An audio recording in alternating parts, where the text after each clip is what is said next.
मैं काटता हूं उसे।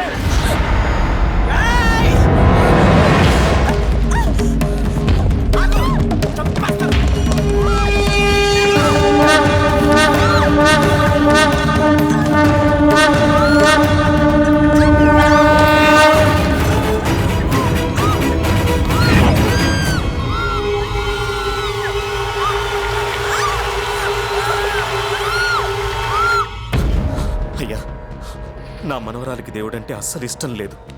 దాన్ని చంపేదని తనకి చెప్పండి ప్లీజ్.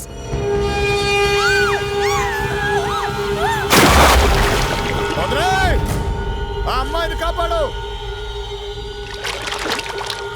కాపాడు.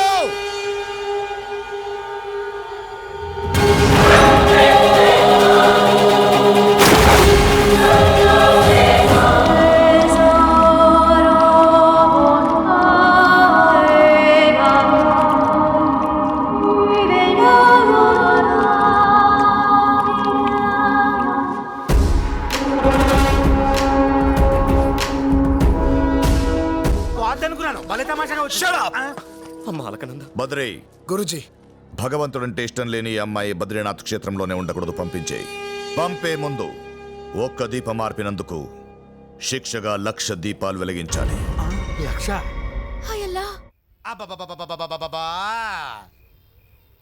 దేవుడు నోరొచ్చింది ఆకలిస్తే తినడానికి, నిద్ర వస్తే ఆవులించడానికి, అంతేగాని ఇలా గుళ్ళో దీపాలు ఆపడానికి కాదు. వినరు వినరు. కూడా ఏంటి ఆ కచేరీ బ్యాచ్? పనిష్మెంట్ ఇచ్చింది ఆ అమ్మాయి ఒక్కదానికే. అమ్మా, ఇప్పుడు క్రికెట్ ఉంది, ఒక్కడే ఆడాడుగా. 5 స్టార్ హోటల్లో వంట ఉంది, ఒక్కడే చేయడుగా. అంతెందుకు మన గుళ్ళో పూజలు ఉన్నాయి, ఒక పూజారే చేయడుగా. ఓ 10-15 మంది చేస్తారుగా. ఏమ్మా అలా చూస్తున్నానంటమ్మా? నేను ఎత్తి నదిలో పడేస్తే కాపాడడానికి ఒకళ్ళు వస్తారా, 10-15 మంది వస్తారా అని. అమ్మా, నువ్వు ఒక్కదానేనంట, తొందరగా వెలిగించే, వెళ్ళిపోదాం. వెలిగిస్తున్నానుగా.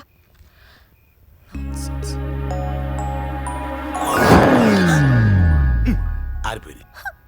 ఇలా అయితే ఎప్పుడు కవుద్ది?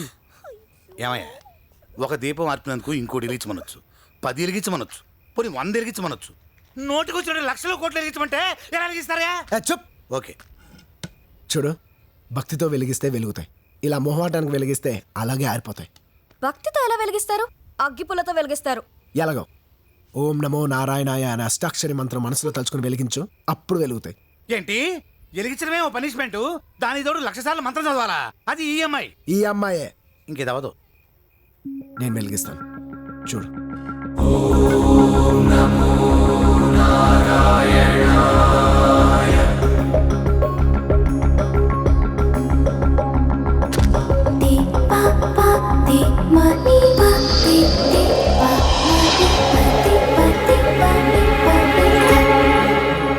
అమ్మాయి, ఇదేదో పని ఎలా ఉంది. నీకు నచ్చిన నచ్చకపోయినా మంత్రం అనుకుని మొత్తం వెలిగించేయి. విను విను, ఇది ఒకటన్నా విను, తెగులుతుంది. ఓం నమో నారాయణాయ.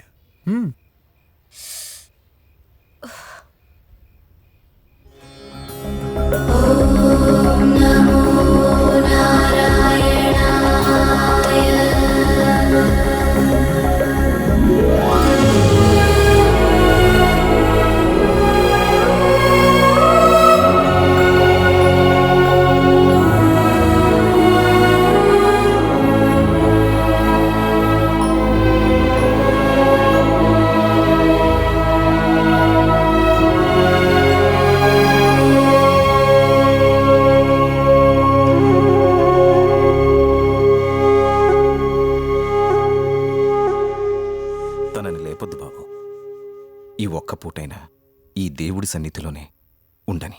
ఎందుకు సార్ ఈ అమ్మాయికి దేవుడంటే అంత కోపం? చిన్నప్పుడు దేవుని గుడిలో హోమంలో కర్పూరం వేస్తున్న వాళ్ళమ్మ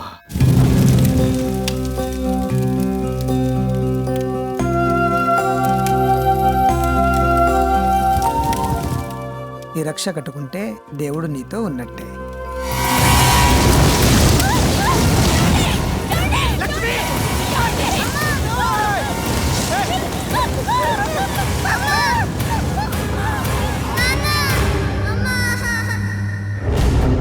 దేవుడి సన్నిధిలో తన కళ్ళ ముందే అమ్మా నాన్నలు చనిపోవడం చూసిన అలకనందకి దేవుడంటే ఇష్టం పోయింది.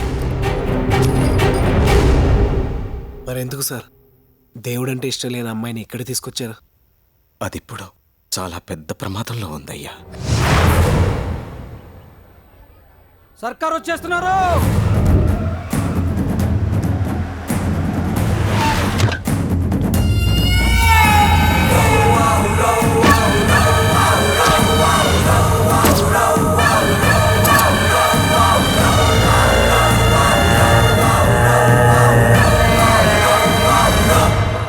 అమ్మా, ఇప్పటి వరకు నాన్న చంపిన వాళ్ళు, నాన్న కోసం చనిపోయిన వాళ్ళు, వీడితో కలిపి 98 మంది.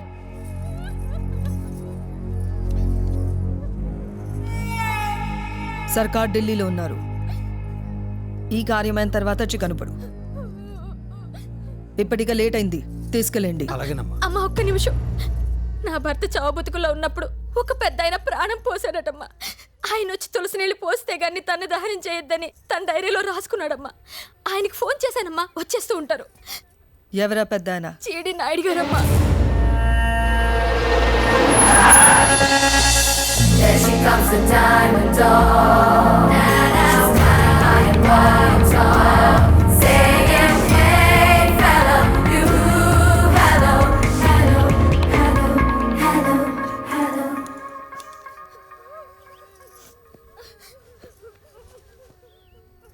తాతగారికి ఆరోగ్యం బాగాలేదు, అందుకే నేను వచ్చాను.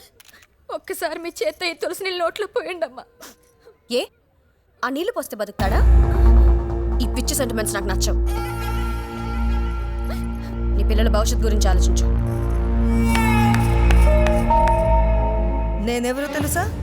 నీ మేనత్తని, ఈ రాష్ట్రాన్ని శాసించే సర్కార్ భార్యని. ఒక్కసారి నీ నోటితో అత్త అని పిలవే. చనిపోయిన నా అన్న, అదే మీ నాన్న, ఆనందపడతాడు. ఎంతో మందికి ప్రాణాలు పోసిన జీడి నాయుడు కూతున్నని చెప్పకుండా 100 మంది ప్రాణాలు తీసిన ఒక రౌడీకి పెళ్ళానని చెప్పుకోవడానికి సిగ్గుగా లేదు? ఏ రోజైతే నువ్వు పెళ్లిపీట్ల మించి వెళ్ళిపోయి మా తాతయ్యని అవమానించావో అప్పుడే మా కుటుంబంలో నువ్వు లేవు. జీవితంలో నిన్ను చూడకూడదనుకున్నా. ఇప్పుడు కూడా నీతో మాట్లాడినందుకు ఇరిటేటింగ్గా ఫీల్ అవుతున్నా. నేను బతికున్నంత వరకు ఈ నోటితో నిన్ను అత్త అని పిలవడం జరగదు.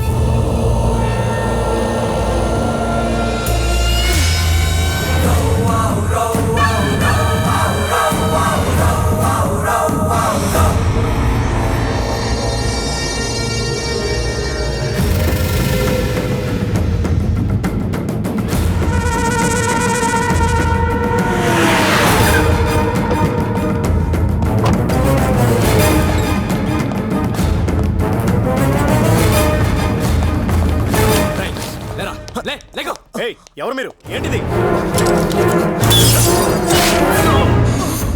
రైమసోడా, నేనెవరో తెలుసా? ఎవరో తెలుసా? నీ ఒక్కగా నాకు కూతురికి, ఒక్కగా నాకు కొడుకుని, నీ ఆస్తి, అంతస్తు, పరువు, ప్రతిష్టల వంక కన్నెత్తి కూడా చూడొద్దని చెప్పిందిరా మా అమ్మ. భర్తగా నా తండ్రి, కొడుకుగా నేను ఎంతో గౌరవంగా చూసుకుంటున్న మా అమ్మని నీ మనవరాలు దారుణంగా అవమానించింది. అక్కడికక్కడే తను ముక్కలు ముక్కలుగా నరికేసేవాడిని. కానీ మా అమ్మ ఆపబట్టేది ఇంకా బతుకుంది. ఎప్పటికైనా నేను దాన్ని బతకను. చంపేస్తా, చంపేస్తా. నేనెంతకాలం బతుకుతానో నాకే తెలీదు. ఆస్తులు ఇవ్వగలను, కానీ అండనివ్వలేకపోతున్నాను. ఆ భగవంతుడి అండ కోసం ఇక్కడికి తీసుకొచ్చాను. దానికి దేవుడి మీద నమ్మకం నువ్వే కలిగించాలి. సార్ మీరు మర్చిపోండి, ఇది నాకు చాలా చిన్న విషయం. 7 రోజులు, 7 రోజుల్లో అలకనందతో నా బద్రీనాథుడికి పొర్లు దండాలు పెట్టిస్తా. ఏంట్రా నువ్వు పెట్టించేది? 7 నిమిషాల్లో మేము ఇక్కడి నుంచి వెళ్ళిపోతున్నాం. రా తాతయ్య. ఆగమ్మా, ఎల్లుండే పౌర్ణమి మీ అమ్మా నాన్న చనిపోయిన రోజు. ఇక్కడ బ్రహ్మకపాలంలో ఒక్కసారి పిండ ప్రదానం చేస్తే ఇక జీవితాంతం చేయనవసరం లేదు. వాళ్ళ ఆత్మ కూడా శాంతిస్తుందమ్మా. తాతయ్య ప్లీజ్ అమ్మా. సరే, అమ్మ నాన్న పేరు చెప్పావు కాబట్టి ఉంటాలే, కానీ వీరు మొహమ్మద్ కనిపించకూడదు. కుదరదు. బద్రీనాథ్లో ఈ బద్రీని ఎవరు ఎస్కేప్ కాలేరు.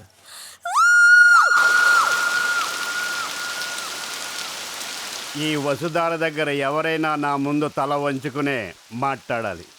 సీఎం అయినా పిఎం అయినా తల దించుకుని ఉండాలి. మీరంత గొప్పరా అండి? నేనెంత గొప్పనో వచ్చిన ఆల్బమ్ చూడు తెలుస్తుంది.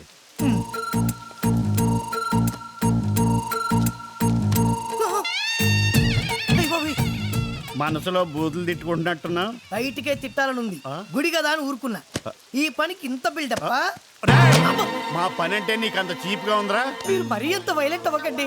ఏమండి నాకు సగం గుండుకి ఆపేశారండి. మిగిలిన సగం అడిగేస్తాడు. ప్రామిస్ గా చెప్తున్నాను, నాకు నిజంగా షేవింగ్ చేసుకోవడం కూడా రాదండి. ఈ వేళ గీసుకో, రేపు నువ్వు చేసుకో. ఇది తీసుకో, తీసుకో, తీసుకో.